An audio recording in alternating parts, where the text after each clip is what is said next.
बेटा good morning to all. Good morning sir. Good देखो बेटा, morning sir. Third method is electrolytical refining.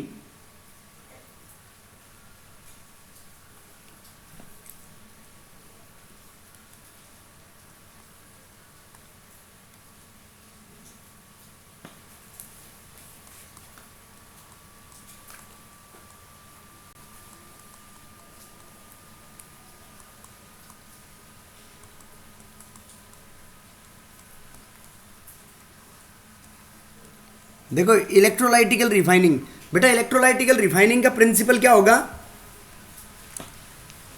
Jin metals का purity content बहुत high हो, high purity के अंदर ऑब्टेन करना हो, उनके लिए हम क्या प्रोसेस यूज में लेंगे? इलेक्ट्रोलाइटिकल refining.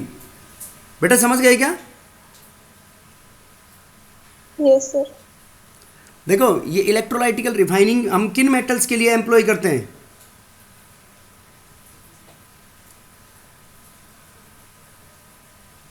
This is used for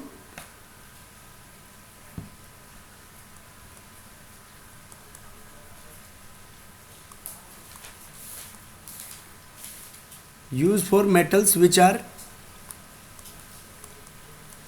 to be converted into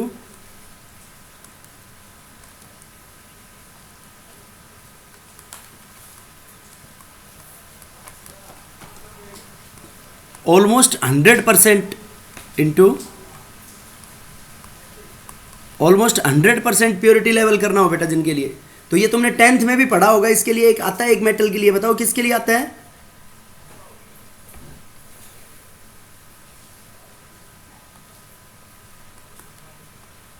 copper, silver, gold, zinc. Zinc, शाबाश, aluminium, chromium. Copper, silver, gold, zinc, aluminium, chromium, nickel. देखो ये कॉपर, सिल्वर, गोल्ड के बारे में एक और खास बात भी है, इनको हम कोइन एज मेटल्स भी बोलते हैं। कोइन एज मेटल्स, युक्ता क्यों बोलते हैं कोइन एज मेटल्स इनको?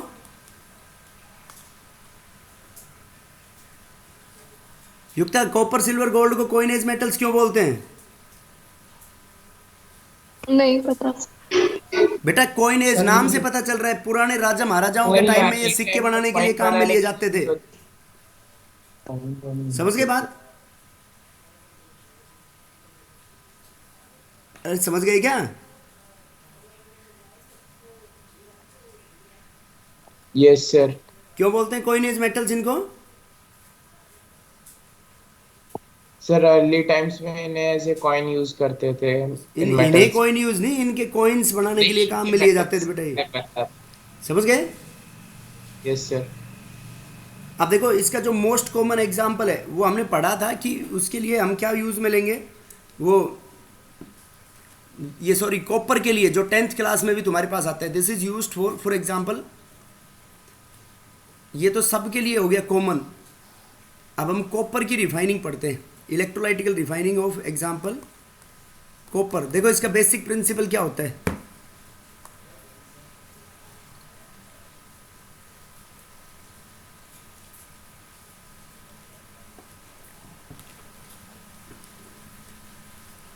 देखो बेटा ये इलेक्ट्रोलाइटिकल टैंक है।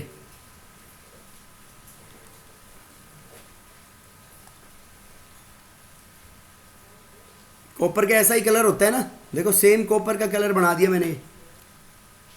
अरे ऐसा होता है नहीं होता? Yes sir. अब देखो ये एनोड, एनोड कौन सा टर्मिनल होगा?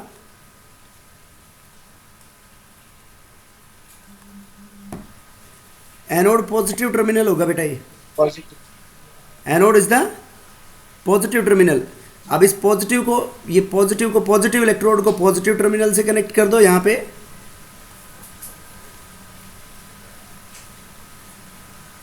अब इसमें देखो एनोड और कैथोड दोनों पॉजिटिव के होते हैं। इसको थोड़ा सा ऐसा बना लो यूं, ये इम्प्योर होता है। दिस इज ऑफ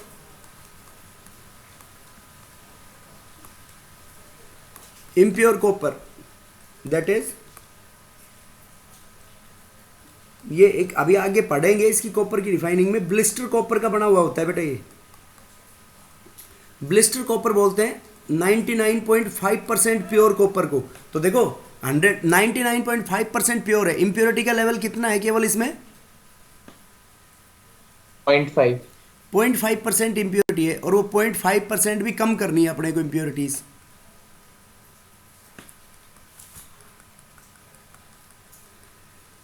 ये नेगेटिव टर्मिनल है, दिस इज कैथोड। और ये कैथोड किसका बना हुआ होता है बेटा? ये प्योर कॉपर की स्ट्रिप होती है बिल्कुल पतली सी, और ये एनोड मोटा होगा। ओके, अब इसको हम सस्पेंड करते हैं। एनोड जो मोटा होता है, ये इसी कलर के बना लो। एनोड मोटा होता है कि कौन से होंगे इसके अंदर?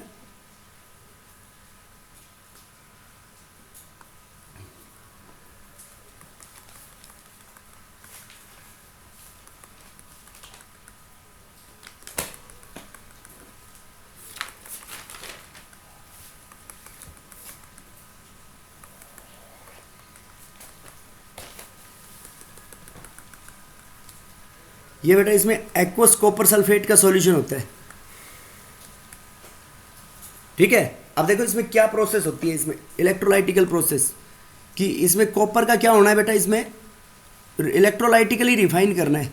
तो एक तो मेन बात होगी कि जिन मेटल्स की हाई प्योरिटी लेवल में रिफाइन करना है उनके लिए यूज में लेंगे ऑलमोस्ट 100%। ऑलमोस्ट 100%। अब देखो इसमें क्या होगा? Anode reaction at anode,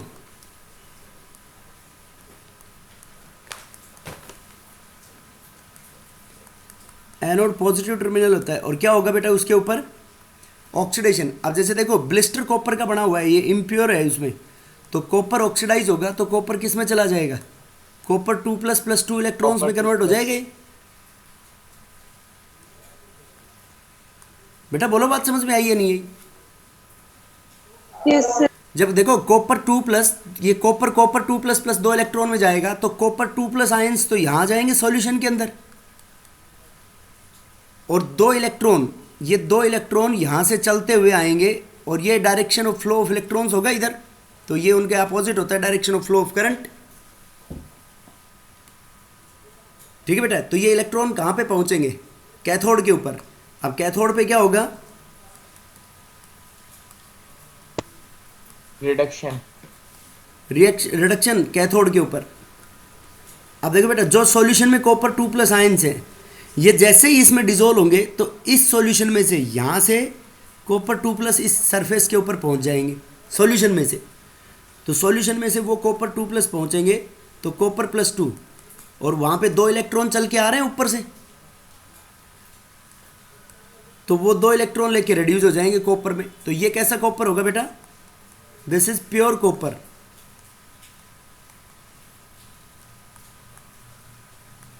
and gets deposited on cathode. देखो बेटा, कैथोड के ऊपर किसका डिपोजिशन होगा? केवल प्योर कॉपर का। अब तुम ये कहोगे सर ये प्योर कैसे हो गया फिर? तो जब जैसे इस मेटल का ऑक्सीडेशन होगा, जैसे एक मकान है, उस मकान में से तुम्हारे को ईंट निकालनी है, तो ईंट निकालोगे तो ईंट के साथ बेटा वो बजरी और जो मसाला है वो इम्प्योरिटी हो गया ना? अरे बोलो बेटा, बोलो।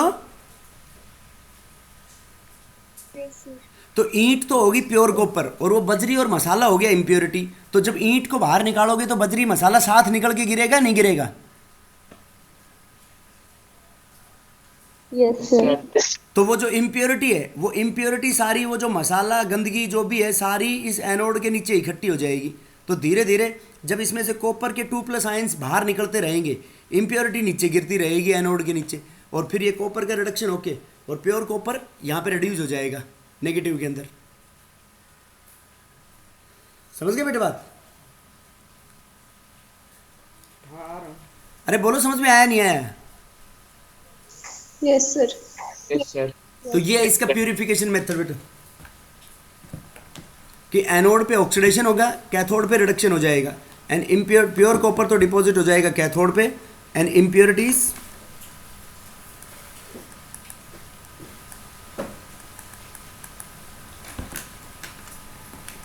fall on the impurities fall on the bottom of anode known as, क्या बोलेंगे उसको हम, एनोड मड। Anode mud. उसको एनोड मड और एनोड स्लज बोलते हैं। बेटा बोलो क्लियर है या नहीं बात? Yes sir. तो इससे ये सारी प्यूरिफाई हो जाएंगी या नहीं होगा कॉपर? बेटा समझ में आया नहीं आया ये? Yes sir. समझ के बाद? और इससे जो अपने को ये जो कॉपर डिपॉजिट होगा प्योर कॉपर, ये ऑलमोस्ट 99.99% प्योर होता है, लगभग 100% ही प्योर होता है। अब बेटा देखो, जैसे और मेटल लिखे मैंने इतने, तो उन सभी मेटल्स के लिए यही प्रोसेस फॉलो करोगे या अलग यूज करोगे?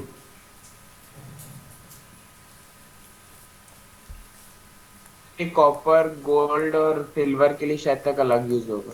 नहीं बेटा, सब में इलेक्ट्रोलाइटिकल रिफाइनिंग में बस तुम्हारे को इनका ये इम्प्योर एनोड है। जैसे एल्यूमिनियम को रिफाइन करना है, तो एल्यूमिनियम को रिफाइन करना है तो इम्प्योर एल्यूमिनियम का एनोड ले लो और प्योर एल्यूमिनियम का क्या ले लो, इम्प्योर का एनोड और प्योर एल्यूमिनियम का कैथोड। नहीं समझे बात? Yes sir. इम्प्योर एल्यूमिनियम का एनोड और प्योर एल्यूमिनियम का कैथोड। कैथोड। समझ गए? जिंक का करना है तो जिंक में इम्प्योर एल्यूमिनियम का क्या ले लोगे,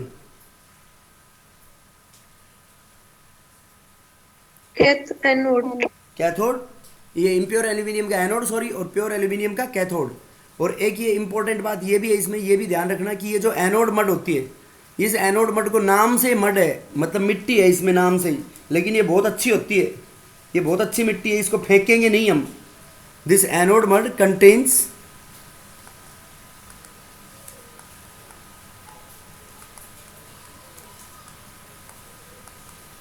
प्रीसियस मेटल्स। इसमें प्रीसियस मेटल्स होते हैं like gold, silver, platinum, selenium. ठीक है बेटा? Tellurium, SB, antimony etcetera. ये इंपॉर्टेंट क्वेश्चन है, ये पूछा भी गया है किसी एग्जाम में कि एनोड मड के अंदर कौन कौन से प्रीसियस मेटल्स होते हैं, तो ये पाए जाते हैं इसके अंदर। Anode mud contains precious metal like this, hence they are separated out from the mud। मिट्टी से इनको सेपरेट आउट कर लेंगे। तो ये बेटा इसका रिफाइनिंग का प्रोसेस। बोलो इसमें कोई डाउट हो तो किसी को? डिस्टिलेशन, लिक्वेशन, और ये कौन सा हो गया, इलेक्ट्रोलाइटिकल रिफाइनिंग। बेटा समझ में आया नहीं आया? Yes sir. देखो नेक्स्ट उसके बाद सर इसमें जो प्रेशियस मेटल होंगे वो सर ये मोर देन वन भी हो सकते हैं इनमें जो लिस्ट में आपने बताया? हाँ, मोर देन वन ही होते हैं बेटा, मिक्सचर होता है, फिर उनको अलग अलग मेथड्स होते हैं जो एम्प्लॉय करे जाते हैं जिनसे उनको सेपरेट आउट करेंगे।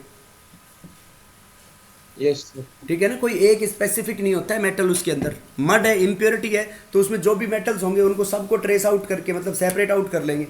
तो इसका क्या बेनिफिट हुआ ये बताओ? देखो ये इलेक्ट्रोलाइटिकल जो प्रोसेस है ना बेटा, इसमें हाई वोल्टेज, हाई करंट चाहिए होता है, बहुत हाई वोल्टेज के ऊपर होता है। तो इसको हम ये कह सकते हैं कि high cost of electrolytical refining can be overcomed by use ये recovery of precious metals from anode mud. Yes और नो? Yes sir. बेटा बोलो बात समझ में आई या नहीं आई? क्या बोल रहा हूँ मैं कि high cost of electrolytical refining जो महंगा होता है,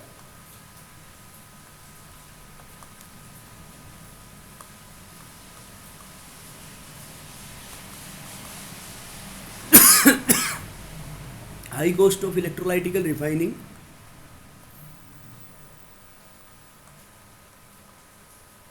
can be used for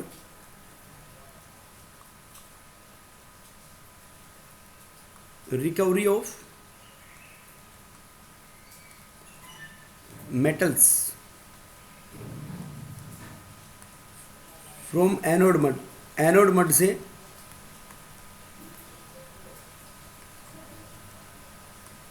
anode पर से उन मेटल्स को रिकवर करके बेटा उस हाई कॉस्ट ऑफ रिफाइनिंग को मीट कर सकते हैं हम। ओके बेटा बोलो, बात समझ में आई या नहीं आई? Yes, sir. उसके बाद next is vapour phase refining. Third fourth है ना शायद ये? Yes, sir. Sir fourth.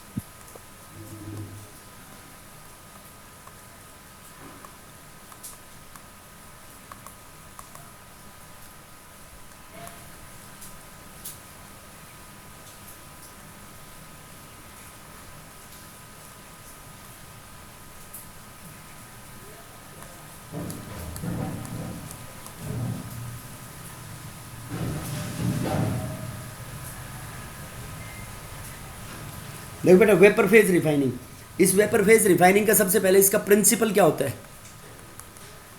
इनके प्रिंसिपल बहुत इंपॉर्टेंट है बेटा, वो सबके याद रखने तुम्हारे को। देखो पहला डिस्टिलेशन का था बॉइलिंग पॉइंट डिफरेंस के बिहाफ पे, लिक्वेशन का मेल्टिंग पॉइंट डिफरेंस के बिहाफ पे, और इलेक्ट्रोलाइटिकल रिफाइनिंग का जिन मेटल्स को 100% प्योरिटी तक ऑब्टेन करना हो उनके लिए। ठीक है बेटा? देखा इसका प्रिंसिपल जो होता है वो होता है कि द इम्प्योर मेटल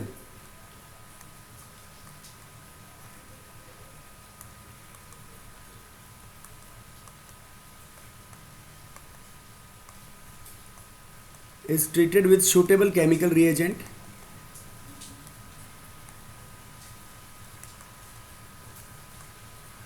लीचिंग के जैसे है बेटा इसका प्रिंसिपल। उसमें तो ओर का करा रहे थे, इसमें किसका करा रहे हैं हम?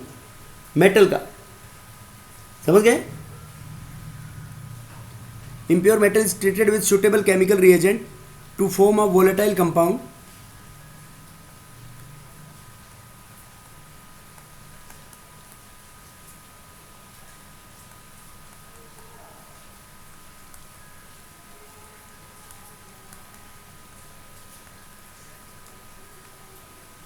and that compound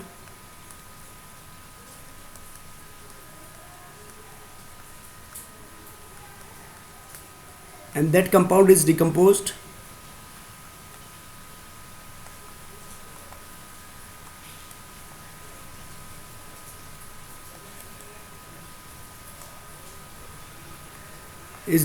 at certain higher temperature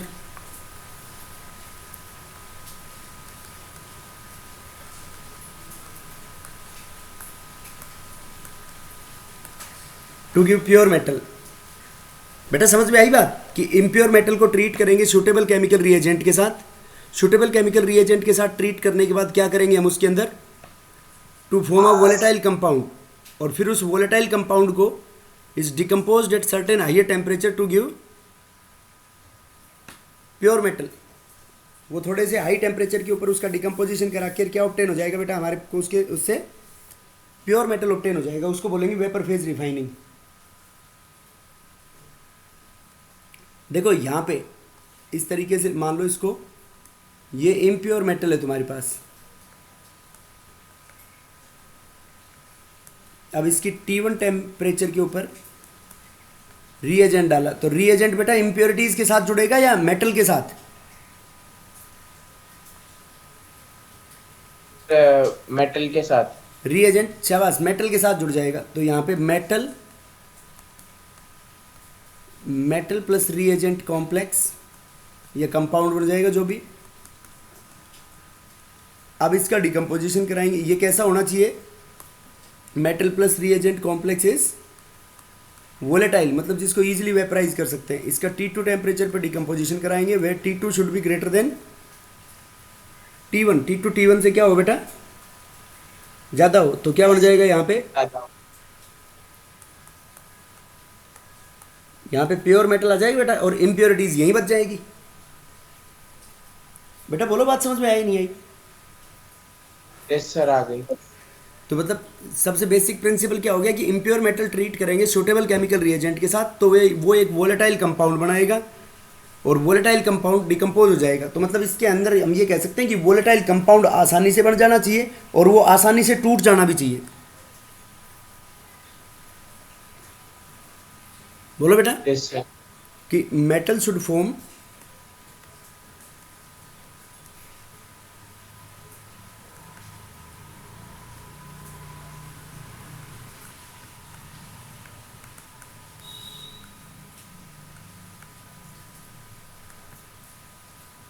metal should form volatile compound easily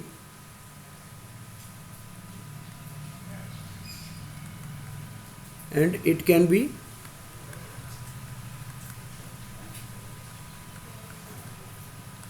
decomposed easily too. उसको इजीली हम डिकम्पोज भी कर सकते हैं बेटा, उसको बोलेंगे हम वेपर फेज रिफाइनिंग, समझ गए बेटा? बोलो क्लियर है या नहीं बात? Yes sir. कि मेटल वोलेटाइल कंपाउंड बना ले और वो इजीली डिकम्पोज हो जाए। अब इसके अंदर फर्स्ट है वेपर फेज रिफाइनिंग में ए, मोन्स प्रोसेस।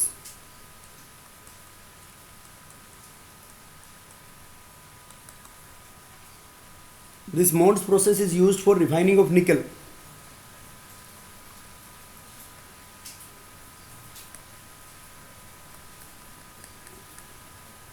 निकल के लिए भी यूज में लेते हैं बेटा ये इसके अंदर।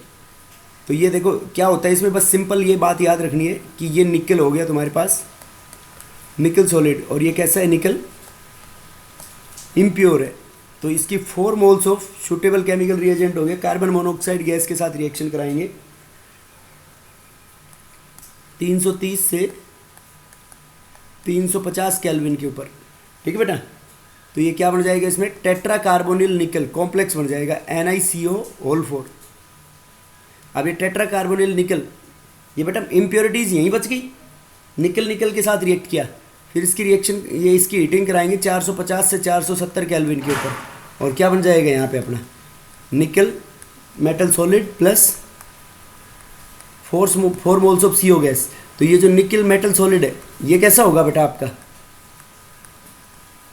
दिस इज प्योर, ओके बेटा? बोलो क्लियर है या नहीं सबको? अरे बोलो। Yes sir. अब देखो नेक्स्ट, बस खाली देखो प्रिंसिपल तो ऊपर हमने लिख लिया, बस इसका ये याद रखना है नीचे का कंसेप्ट क्या है इसका, कि मेटल वोलेटाइल कॉम्प्लेक्स बनाएगा और फिर वोलेटाइल कॉम्प्लेक्स का डिकम्पोजिशन हो जाएगा सर्टेन हाई टेम्परेचर के ऊपर टू गिव प्योर मेटल।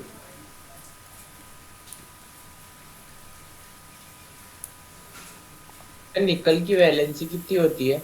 निकल की यूजुअली 2 होती है बेटा, बाकी वैलेंसी फिक्स नहीं होती है ट्रांजिशन एलिमेंट्स की ना। ठीक है सर। ये वैलेंसी नहीं है यहाँ पे, तू वो 2 समझ रहा होगा ना, जैसे निकल सल्फेट का और उसका। यहाँ पे तो निकल का ऑक्सीडेशन स्टेट 0 है, ये कार्बन मोनोऑक्साइड न्यूट्रल लिगेंड की फॉर्म में आता है, ये कॉम्प्लेक्स कंपाउंड है, ये इसको कोवैलेंसी बोलेंगे यहाँ पे हम। तो यहाँ पे कोवैलेंसी निकल की 4 है, okay? Okay sir. B, Van Arkel's method.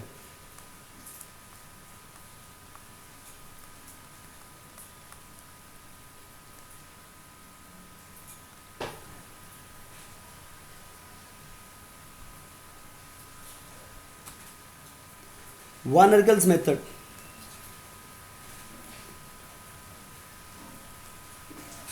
This is used for metals.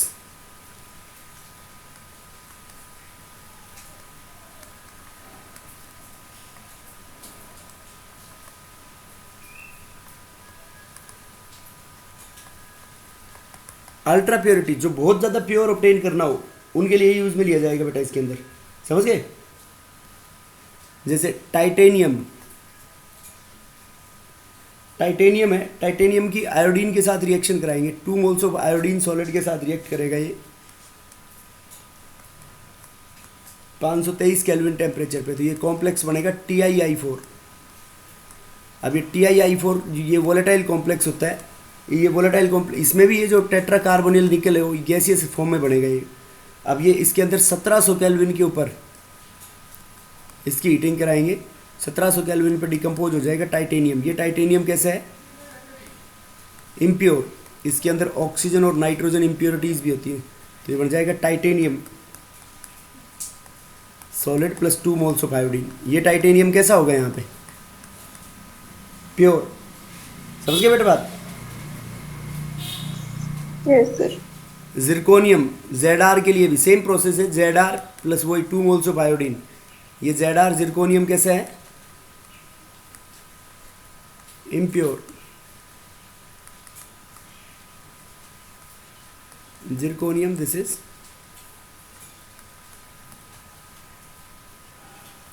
Titanium 523 kelvin, ये इसके अंदर 873 केल्विन टेम्परेचर या 870 ऐसा कुछ होता है, तो ये बन जाएगा इसमें ZrI4 कॉम्प्लेक्स। 2 मिनट क्या बेटा?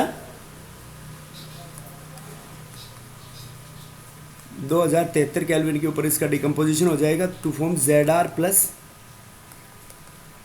2 मोल्स ऑफ आयोडीन। और ये Zr कैसा होगा? प्योर। बेटा समझ गए? ये क्या नाम, Van refining, Van Arkel's method किसकी रिफाइनिंग के लिए एम्प्लॉय करेंगे?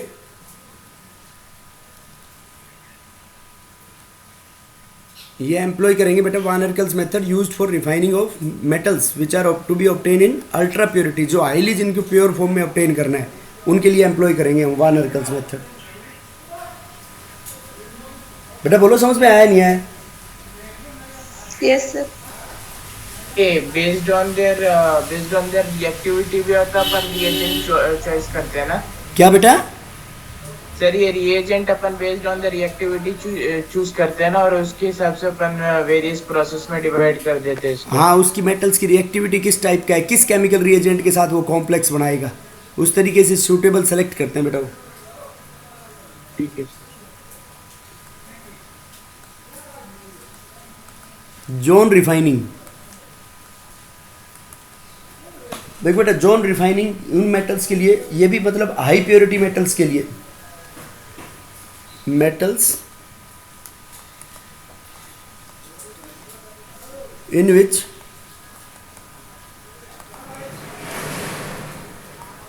impurity level can be in ppm, parts पर मिलियन में हो बेटा impurity लेवल। ppm का मतलब पार्ट्स पर मिलियन की फॉर्म में हो, समझ गए? और इसका जो प्रिंसिपल होता है,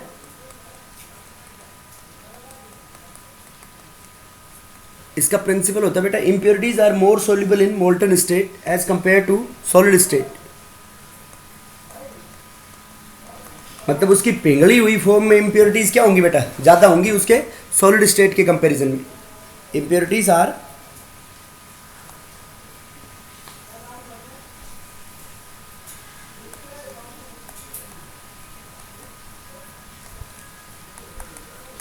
more soluble in molten state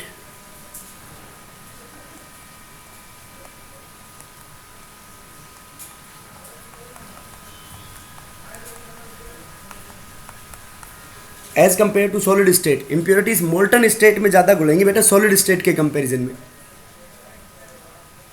समझ गए बात? उसको बोलेंगे हम zone refining. Impurities are more soluble in molten state as compare to solid state.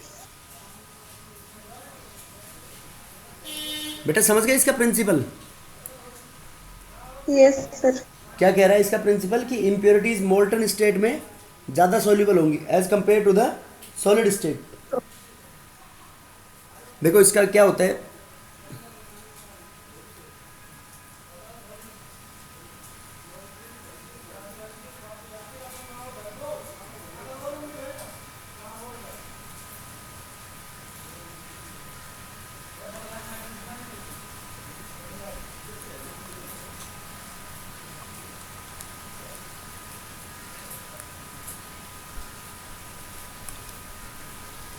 ये बेटा मूविंग हीटर होता है इसके अंदर, मूविंग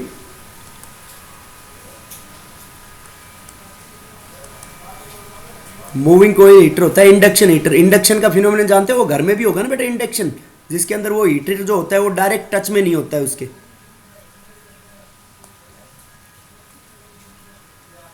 तो ये मूविंग कोयल इंडक्शन हीटर होगा। ये इसके अंदर मेटल 3 जोन्स में डिवाइडेड होगा अलग अलग में।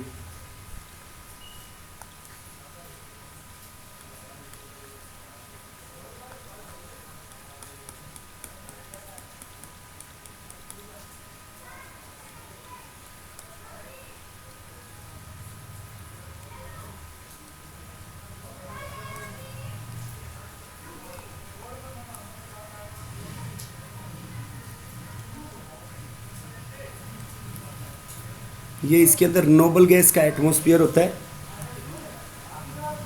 अनरिएक्टिव बनाने के लिए। और ये जो मेटल है बेटा, ये हीटर इधर ही मूव करेगा, बस बैक साइड में नहीं आएगा यहाँ से। तो बैक साइड में नहीं आएगा, तो ये जो पार्ट है तुम्हारे पास, ये कौन सा पार्ट हो गया? दिस इज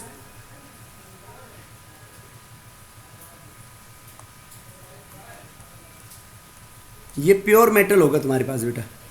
और ये बीच में ये जो जोन है, इसके अंदर मोल्टन जोन होगी। यहाँ से इम्प्योर मेटल डालेंगे इसमें,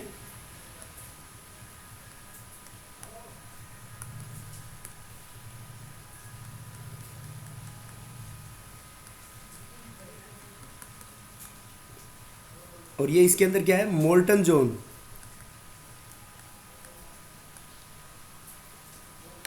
तो क्या था? Impurities are more soluble in molten state as compare to solid state. यही था ना बेटा इसका कंसेप्ट। तो molten zone, this molten zone contains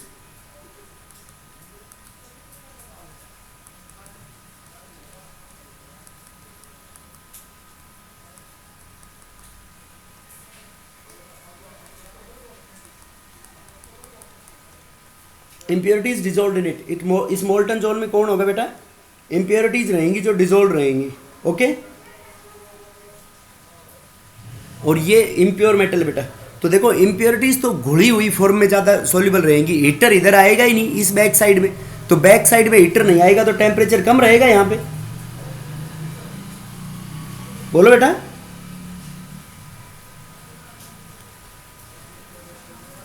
अरे बोलो, बात समझ में आई या नहीं आई? Yes sir. कि इसके अंदर क्या होगा कि impurities remain more soluble in molten state. तो direction of movement of heater,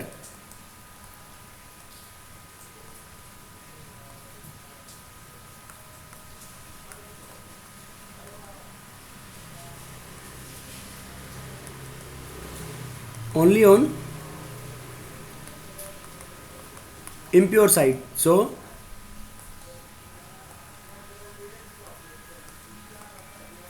pure metal separates out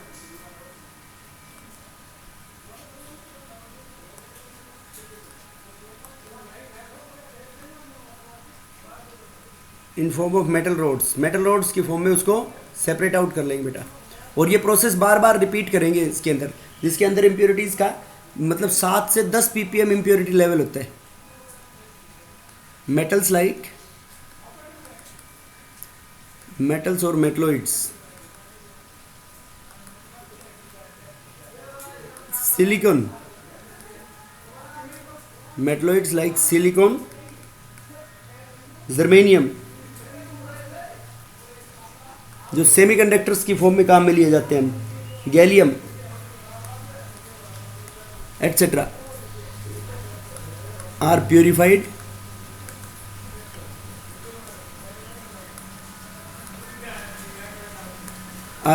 bye this method. इसमें जो इम्प्योरिटी लेवल होता है वो 7 से 10 ppm होगा बेटा। इसमें 7 से 10 ppm का मतलब समझ रहे हो?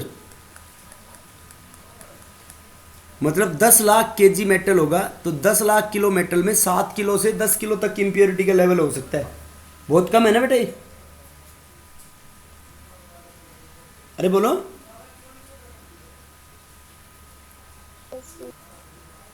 तो इम्प्योरिटीज, ये इम्प्योरिटीज की जोन होगी, बस इसी के अंदर इम्प्योरिटीज रहेंगी। बाकी इस साइड से pure metal is separated out.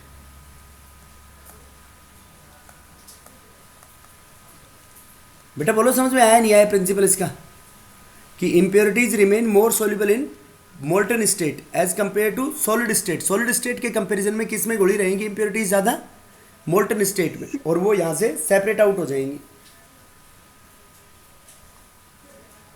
बेटा बोलो।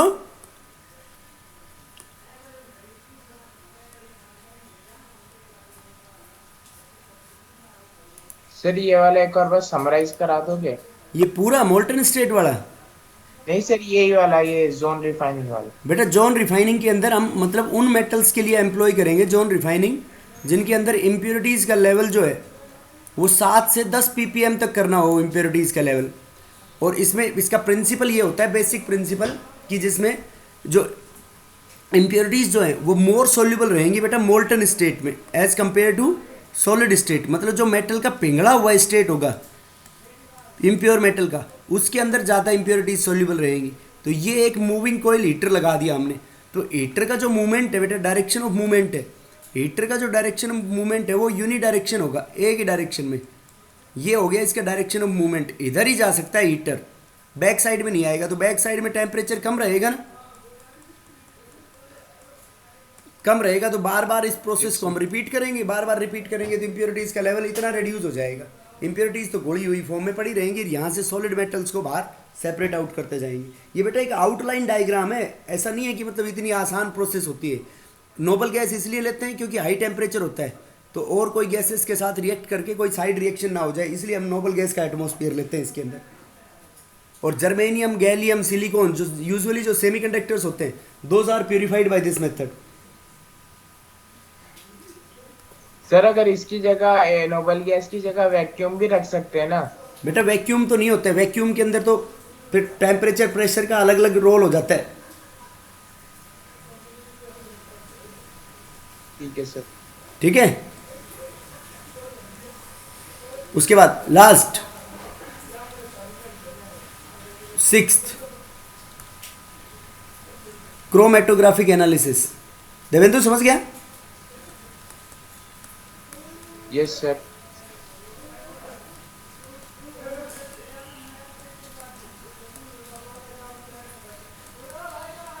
क्रोमेटोग्राफिक एनालिसिस, देखो बेटा क्रोमेटोग्राफिक एनालिसिस का मतलब क्या होता है, जैसे एडजॉर्प्शन पढ़ा था ना लास्ट चैप्टर में, यस सर। तो इसका वो प्रिंसिपल वही होता है कि इम्प्योरिटीज और जो मेटल है उसका लेवल ऑफ एडजॉर्प्शन अलग अलग होगा। इम्प्योरिटीज पेपर किया ना क्या बेटा? सर, इसमें पेपर का यूज होता है ना?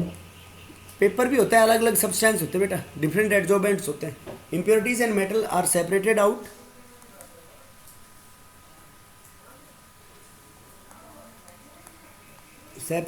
on the basis of different relative rate of adsorption.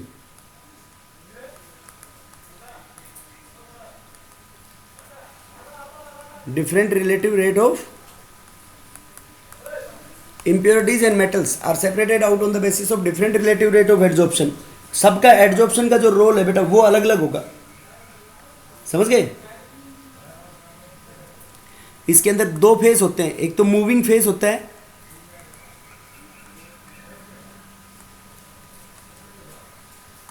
और एक होता है बेटा इसके अंदर स्टेशनरी फेज। मूविंग फेज तो जो मूव करेगा और स्टेशनरी फेज जो मतलब स्टेबल होता है। ये यूजुअली क्या होता है, सॉलिड और गाढ़ा लिक्विड, विस्कस लिक्विड, जेल वेल की फॉर्म में होता है। SiO2 सिलिका और Al2O3 जेल होती है। ठीक है बेटा, मूविंग फेज गैस भी हो सकता है और लिक्विड भी होगा, दो फेज होंगे अलग अलग, स्टेशनरी फेज और मूविंग फेज, समझ गए? तो इम्प्योरिटीज जो है उनका जो लेवल ऑफ एडजॉर्प्शन अलग होगा बेटा, और मेटल्स का जो लेवल ऑफ एडजॉर्प्शन है वो क्या होगा इसके अंदर अलग होगा। तो क्रोमेटोग्राफिक एनालिसिस में सबसे बेसिक इंपॉर्टेंट जो बात है वो तो है कि इसके अंदर दो डिफरेंट कंपोनेंट्स को हम सेपरेट आउट करेंगे on the basis of their different relative rate of adsorption. Okay, yes sir.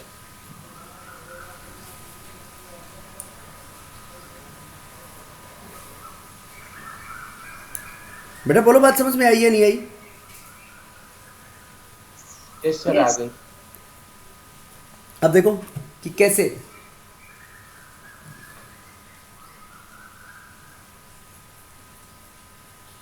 जैसे ये एक कॉलम क्रोमेटोग्राफी है,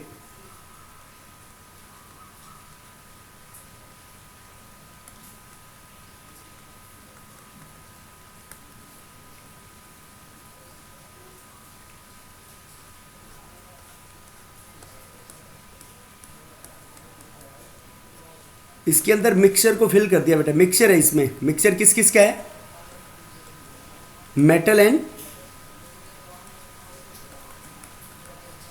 मेटल और इम्प्योरिटीज का मिक्सचर है इसमें। तो मेटल और इम्प्योरिटीज का मिक्सचर होगा, तो इसमें क्या करेंगे बेटा हम? देखो मेटल और इम्प्योरिटीज का मिक्सचर डाल दिया, इसमें फिर हम सॉल्वेंट ऐड करेंगे यहां से।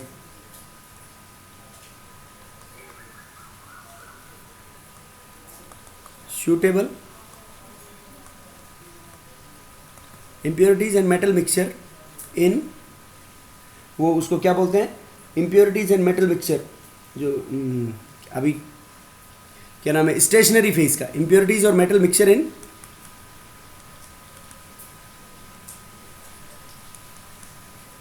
तो जब ऊपर से बेटा ये सॉल्वेंट डालेंगे तो इम्प्योरिटीज यहाँ पे जैसे जो भी स्टेशनरी फेज लिया है, जैसे सिलिका जेल और एल्यूमिना जेल, ठीक है, तो अलग अलग कंपोनेंट्स उनकी अलग अलग पोलैरिटी के भी यहाँ पे एड्जॉर्ब हो जाएंगे। तो यहाँ पे क्या बन जाएगा, जैसे ये हमने मिक्सचर डाला था इसमें,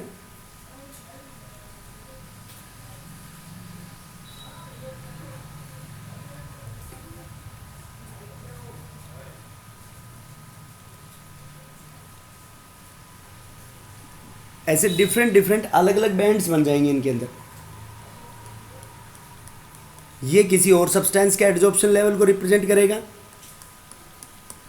ये किसी अदर सब्सटेंस को रिप्रेजेंट करेगा, ये किसी अदर सब्सटेंस को रिप्रेजेंट करेगा। यहाँ पे डिफरेंट कंपोनेंट्स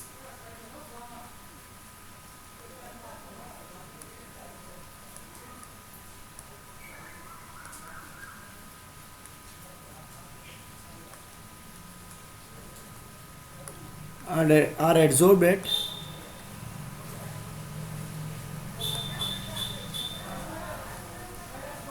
डिफरेंट लेवल्स, अलग अलग कंपोनेंट्स अलग अलग लेवल्स के ऊपर एड्जॉर्ब कर लेंगे बेटा इसके अंदर। समझ गए बात? बोलो। Yes sir. तो जैसे इनको अलग अलग नाम देते हैं, कंपोनेंट 1 2 3, तो ये सबसे पहले एड्जॉर्ब हो गया ना, दिस इज स्ट्रांगली एड्जॉर्ब्ड। अब इन एड्जॉर्ब्ड कंपोनेंट्स के अंदर बेटा किसी में मान लो ये जो बीच वाला है, ये मान लो प्योर मेटल का है, ये प्योर कंपोनेंट एड्जॉर्ब हो गया, प्योर मेटल। तो अब इन एड्जॉर्ब कंपोनेंट्स को अलग अलग सेपरेट आउट कर लेंगे हम, तो उस फिनोमिनन को बोलते हैं हम इल्यूशन। ये जो सूटेबल सॉल्वेंट डाल रहे हैं वो इसीलिए डाल रहे हैं हम, evolution means separation of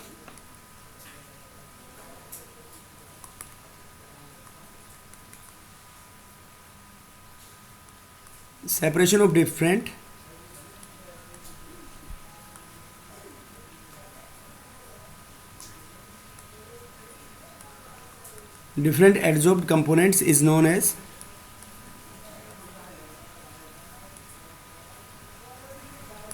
evolution using suitable solvent.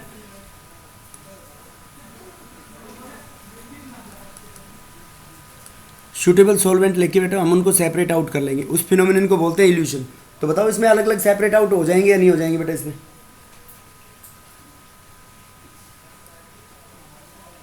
अरे बोलो। हो जाएंगे sir.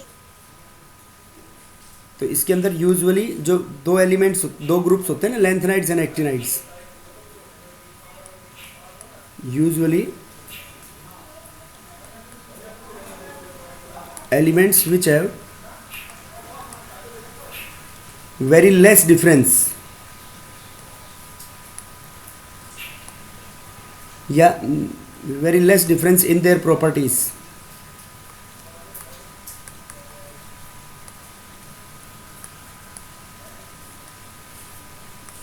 very less difference in their properties, like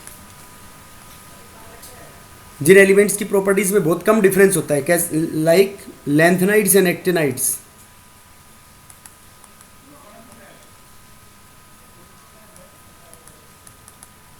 Lanthanides and actinides are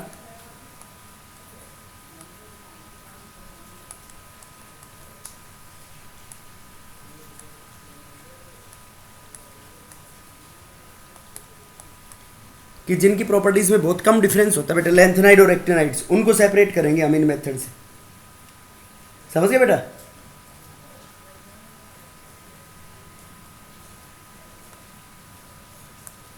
और उनके लिए हम एक मेथड एम्प्लॉय करते हैं, आयन एक्सचेंज मेथड। बहुत मुश्किल होता है बेटा, जिन मेटल्स की प्रॉपर्टीज सिमिलर होगी तो उनको सेपरेट आउट करना बहुत मुश्किल होगा ना, यस सर। समझ गए? Yes sir. बोलो। तो इसमें सबसे पहले कौन से कंपोनेंट को सेपरेट आउट होगा बेटा, जो स्ट्रांगली एब्जॉर्ब्ड है वो वाला या वीकली एब्जॉर्ब्ड है वो वाला? Strongly absorb. स्ट्रांगली वाला कैसे होगा, नीचे से सेपरेट आउट करेंगे, ऊपर से सॉल्वेंट ऐड कर रहे हैं।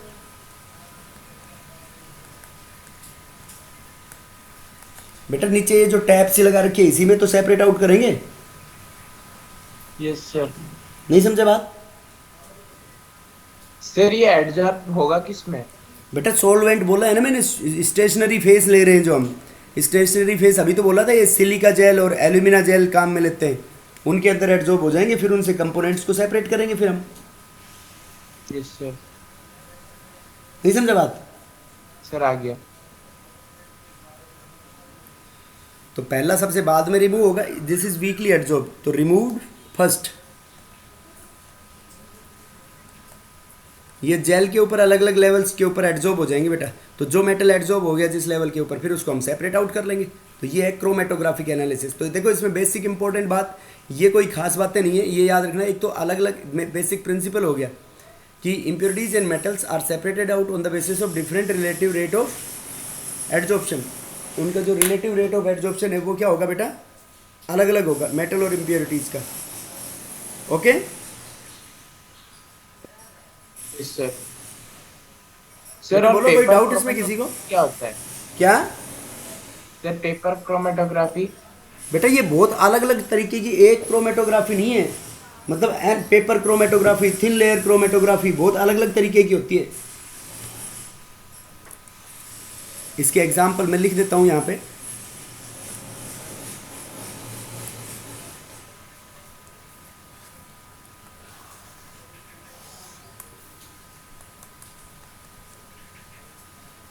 Paper chromatography,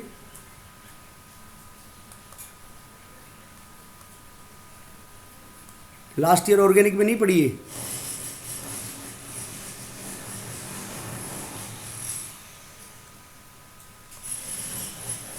thin layer chromatography, gas chromatography,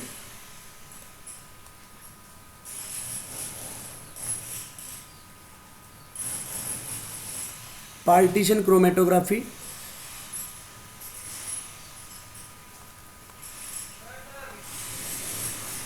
etcetera.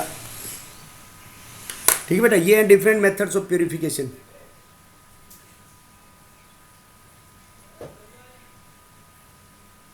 ये अलग अलग लेवल्स की होती है बेटा क्रोमेटोग्राफी। अब इसके अंदर ये अपनी 4 स्टेप कवर हो गई बेटा क्रोमेटोग्राफिक एनालिसिस की।